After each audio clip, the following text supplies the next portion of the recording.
and sending the solution and sending the cure with the prayers. That you're coming filled with the burdens of this world, filled with the burdens that you have done, filled with the burdens that other people do to you. You come to my presence, Allah is saying, come to my presence. And I will clean it for you. I will give you more refreshing light. I will give you more strength. I will give you more power to go in this way, that this world will turn into a paradise for you. Your troubles, it will become a way for you to come closer to me. Everyone is looking at troubles as something that is negative. What kind of believer we are?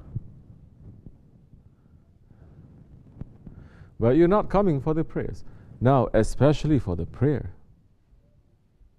of the Fajr. Everything there is a sultan. Everything that is in creation, there is a sultan.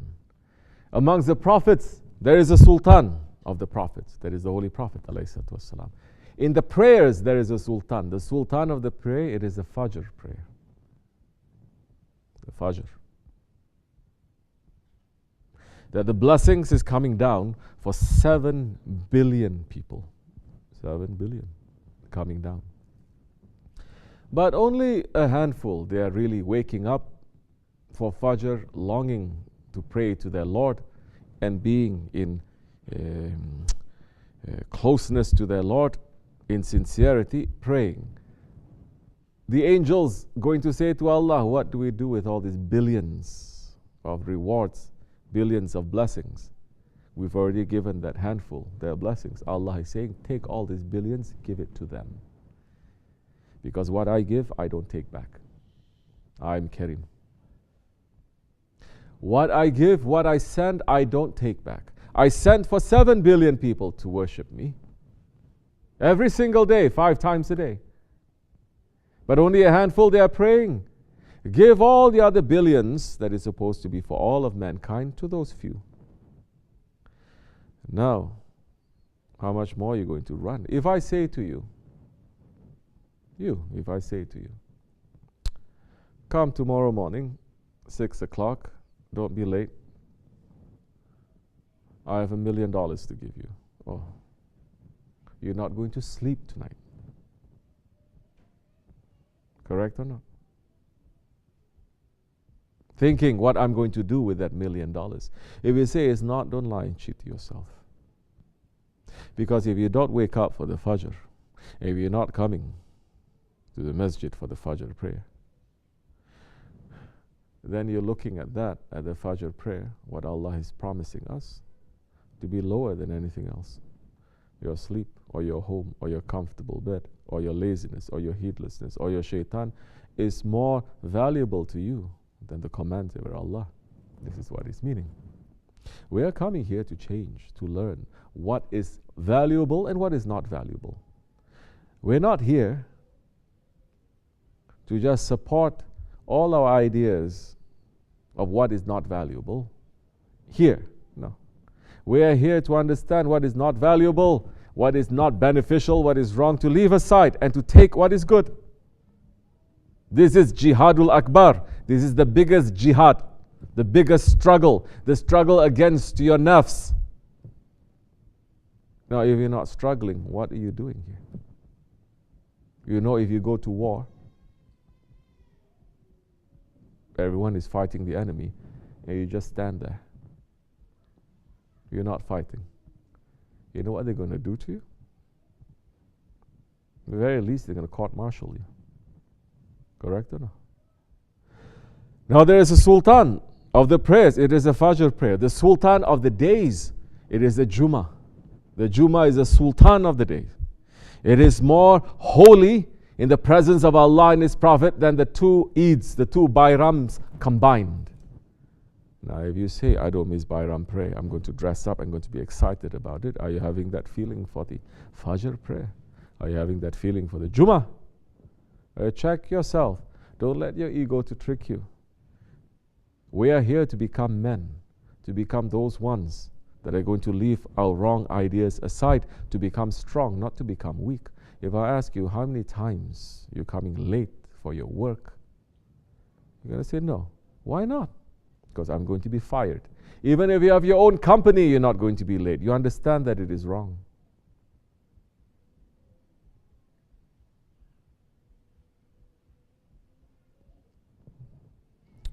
After the heavy sohbat last night too, after what is necessary for you to get in this time, in this month of Safar, wake up. The ego is still tricking you. You're still drowning in heedlessness. Don't be. Later, things not working out for you. You say, why? Why they're not working? I say, I don't know. Because warning and warning coming to you. Allah is not putting any heaviness on you. You are putting the heaviness on yourself. Allah is saying, come to me. Come to my presence. Even if your sins are as much as the foam on the ocean, come to my presence, Allah is saying. And ask forgiveness from me, I will forgive you. Don't declare lordship. Don't make the shirk. Meaning, and I will forgive you. Because my forgiveness, it will cover my anger. These days I see people are angry all the time. Angry. From men to women, young and old, rich and poor, healthy and the sick people. Everyone is so angry. Especially Americans, very angry people. You know how to smile, fake. But you're very angry inside.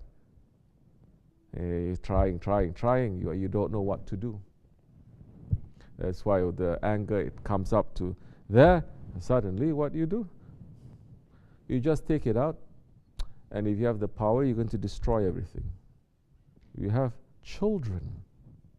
Because of that anger, they can take that gun and they can kill everyone in front of them, their friends. We have parents not understanding what that anger is. How to deal with that anger.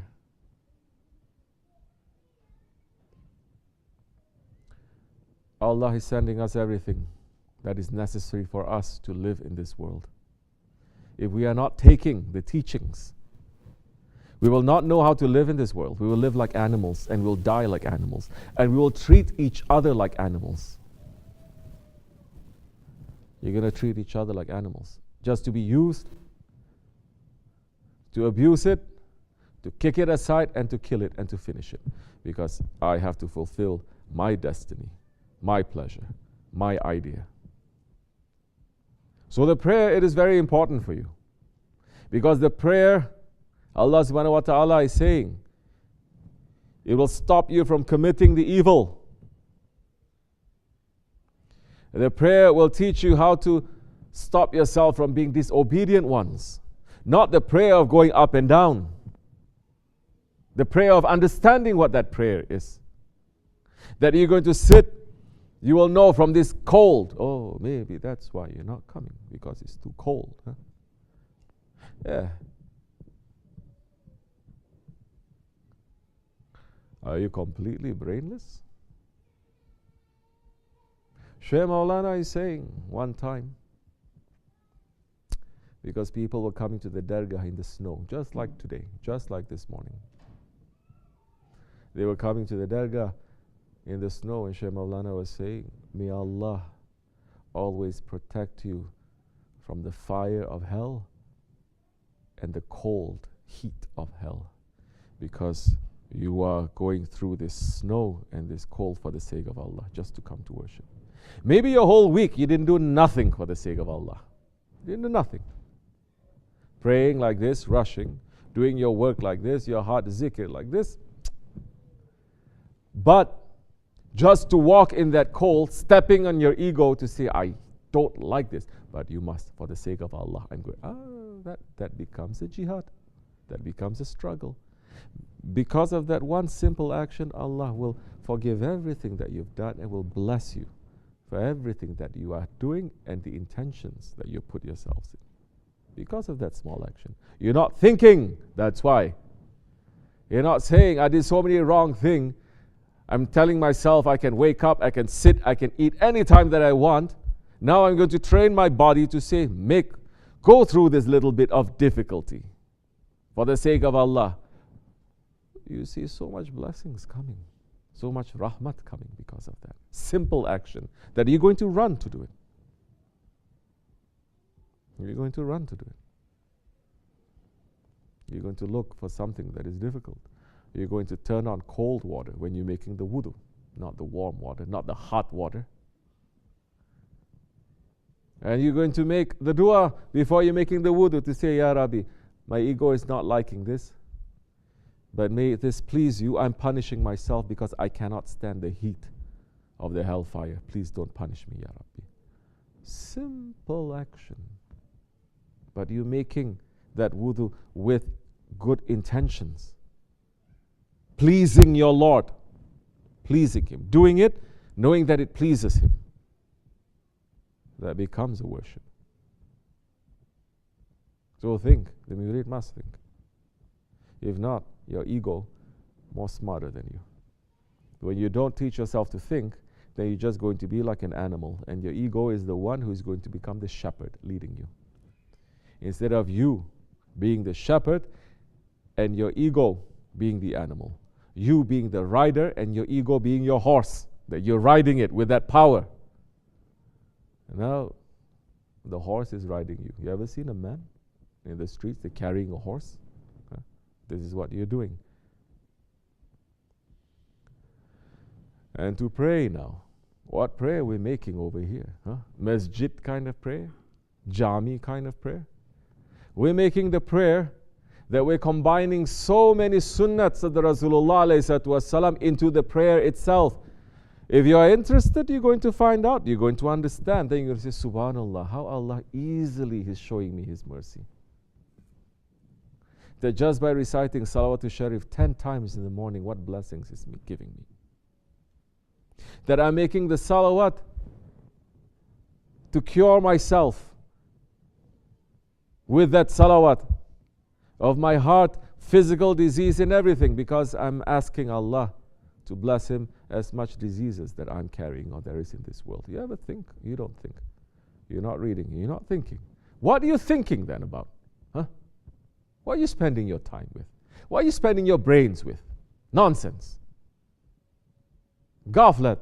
Checking that Facebook which is for nothing. You're learning nothing. And praying Fajr now in Jamaat, you get the reward as if you pray behind the Holy Prophet ﷺ. That we are forcing you nighttime to pray Isha in Jamaat. And you know what Shaykh Maulana Shaykh Effendi is saying? You get the reward as if you're praying behind Hazrat Abu Bakr Siddiq. But you get spoiled because you're doing it all the time. You're not asking. Just like the kid, because the father is rich. What much do you need? I need $1,000 a week. Take my son. He doesn't know the value. He doesn't know the value. He spends. He wastes. Because it's always going to come. One day it's going to stop. Then he's going to be stuck. But the one who is working and who's earning, he knows the value of that. He's saying, Subhanallah, this is so much. I can do a lot with this. I can give to charity, I can help, I can keep, I can grow. He starts to become a human being. Someone who thinks, someone who works, someone who takes care of those that are around him, not only pleasing his ego. Now, the Jamaat prayer, especially in these days, it is important. We are praying. But we are making the dua for the whole world, for the whole mankind. Whole mankind, do you understand? Whole mankind we're asking Allah to bless. Whole mankind we're asking Allah forgive. Whole mankind we're asking Allah to love this nation. Make your hearts to become a bit more alive. Understand what you're doing. Be busy with that. Ask Allah for forgiveness. Allah will be forgiving. Don't be stubborn, don't be arrogant. Arrogance and stubbornness is not that Allah doesn't want to forgive, but you're going to throw His forgiveness back. This is what it means. Just like shaitan. Allah says, I will forgive you. Just make one sajda to Adam alayhi salam. Make sajda to his grave. And he takes that mercy that Allah subhanahu wa ta'ala has given to him, and is laughing, saying to Musa alayhi salam, I didn't make sajda to him when he was alive.